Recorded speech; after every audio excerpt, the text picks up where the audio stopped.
বৈশ্বিক বাজারে হঠাৎই চরম বিশৃঙ্খলা দেখা দিয়েছে।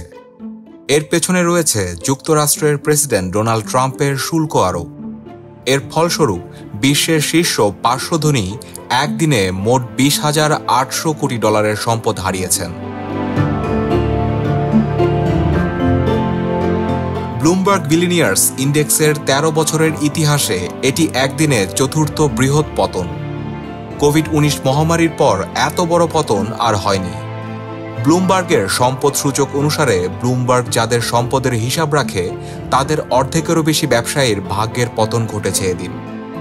গড়ে তাদের 3.3% সম্পদ হ্রাস পেয়েছে। সম্পদ হারিয়েছেন Mark Zuckerberg, Elon Musk, Zhang সুওয়ানের মতো বিশ্বের নামিদামি ধনকুবেররা। ডলারের হিসাবে বৃহস্পতিবার সবচেয়ে বেশি সম্পদ হারিয়েছেন মেটার প্রতিষ্ঠাতা মার্ক জাকারবার্গ।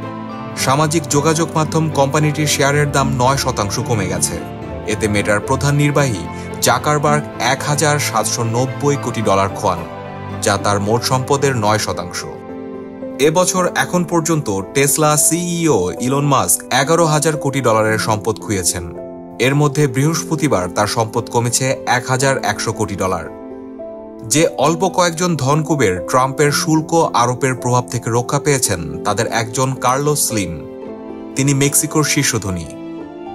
গত বুধবার ট্রাম্প বেশ কয়েকটি দেশের উপর নতুন করে পাল্টা শুল্ক আরোপ করেছেন, যে তালিকায় নেই মেক্সিকোর নাম। এছাড়া মধ্যপ্রাচ্য একমাত্র অঞ্চল যেখানে ব্লুমবার্গের সম্পদের সূচকে থাকা ব্যক্তিদের সম্পদ কমেনি। বান্ডেল থাকলে প্রতি সেনমানিতে টাকা বাঁচবে। বিকাশ সেনমানি বান্ডেল কিনে জিতুন প্রতি লেনদেনে।